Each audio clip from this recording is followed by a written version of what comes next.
Oke, halo. Bersama saya Theodor Hendrik Sandiaga Wacana Satria Utama, NIM 67 2019 086 dari Universitas Kristen Satya Wacana, Teknik Informasi.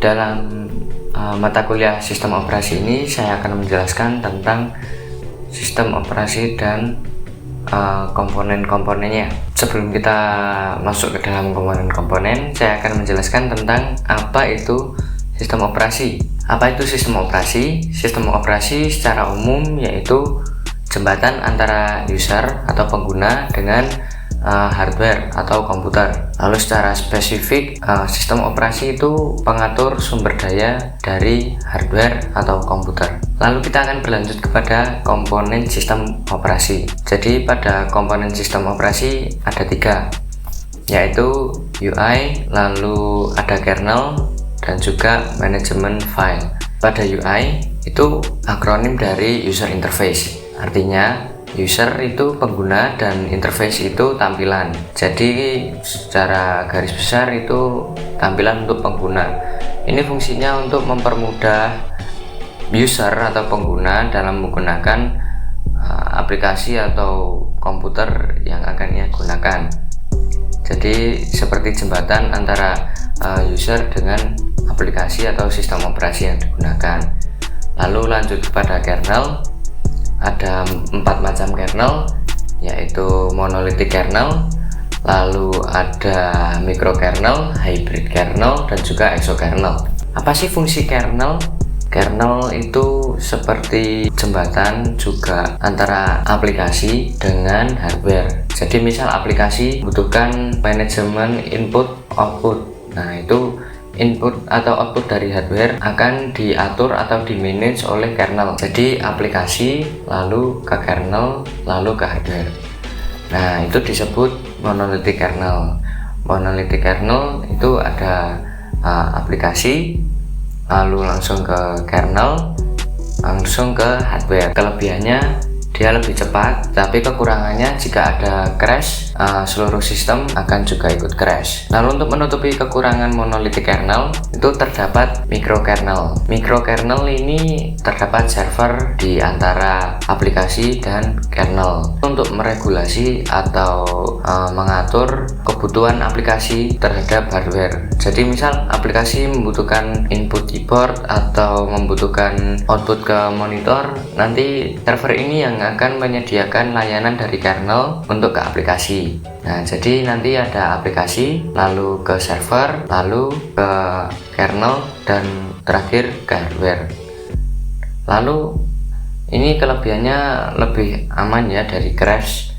Jadi misal salah satu crash itu nggak akan ngefek ke sistemnya, nggak crash sampai seluruh sistem. Jadi ini lebih aman tapi lebih lambat dari monolithic kernel. Lalu untuk mengatasi kekurangan dari microkernel ini, juga mengatasi kekurangan dari monolithic kernel, diciptakan hybrid kernel.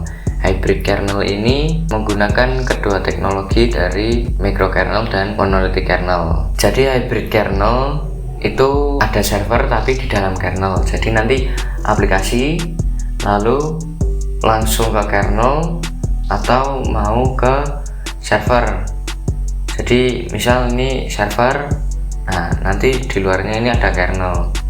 Jadi bisa terserah aplikasi mau lewat mana dulu. Untuk cepatnya sama seperti monolithic, tapi untuk keamanannya tetap sama dengan microkernel. Namun kekurangannya itu nggak seimbang ya. Ini nanti keamanannya karena berbeda lapisan antara server dengan aplikasi langsung kernel. Lalu yang terakhir itu ada exokernel. Exokernel itu dia cuma aplikasi terus library, terus nanti kernelnya itu mau dipakai enggak itu terserah. Jadi dia cuma menyediakan sedikit layanan untuk aplikasi dari hardware.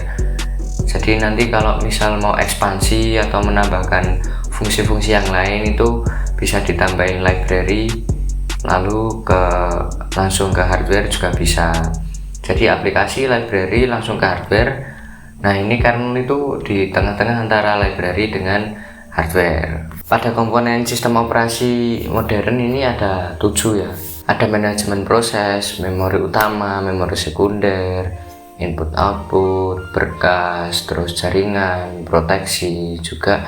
Yang terakhir itu nanti ada command interpreter system. Langsung ke manajemen proses. Apa sih proses? Proses itu eksekusi perintah. Jadi misal aplikasi mau eksekusi perintah ini, nah nanti diproses oleh prosesor. Tanggung jawab sistem operasi di sini itu membuat atau menghapus proses, menunda atau melanjutkan proses, lalu menyiapkan mekanisme untuk sinkronisasi, komunikasi, dan juga deadlock. Lalu ke manajemen memori utama.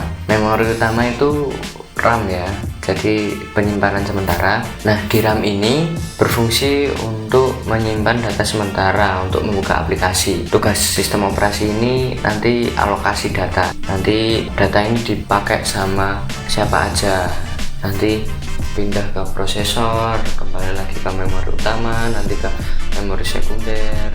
Itu persiapannya diatur oleh sistem operasi. Lalu ke manajemen memori sekunder. Jadi kalau di memori utama atau di RAM itu hanya sementara penyimpanan datanya, di memori sekunder ini lebih lama atau bisa dikatakan permanen.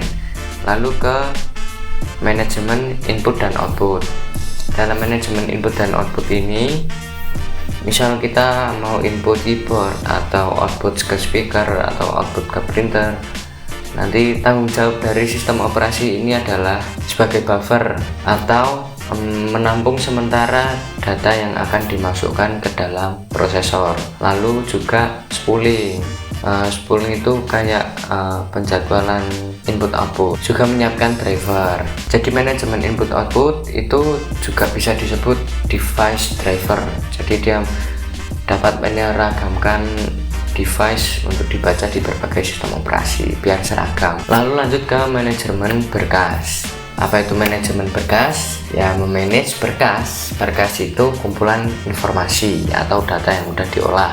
Jadi tanggung jawab sistem operasi dalam manajemen berkas ini ya pembuatan, penghapusan berkas, manipulasi berkas, pemindahan berkas, lalu juga backup berkas. Lanjut ke sistem proteksi. Jadi dalam sistem proteksi ini, sistem operasi mengatur akses izin user yang dapat mengakses sebuah aplikasi atau sistem operasi. Jadi misal kalau kita di Windows itu harus login dulu pakai akun administrator yang punya banyak izin, atau hanya sebagai guest atau sebagai tamu aja yang bisa melihat sebagian dari isi komputer tersebut. Lalu ke jaringan. Jaringan adalah sebuah hubungan antara prosesor yang independen.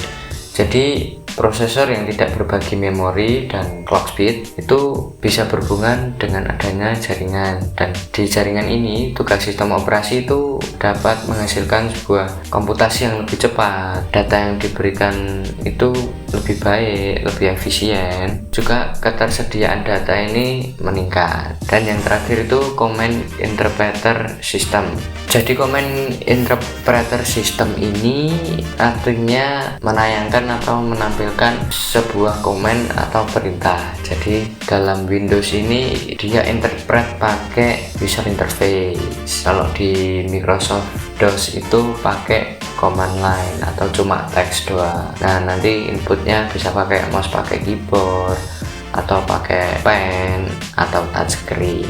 Ya, itu penjelasan tentang komponen sistem operasi oleh saya. Bila ada kurang atau kesalahan dalam video ini, saya mohon maaf. Saya ucapkan terima kasih karena sudah menonton sampai akhir. Sampai jumpa.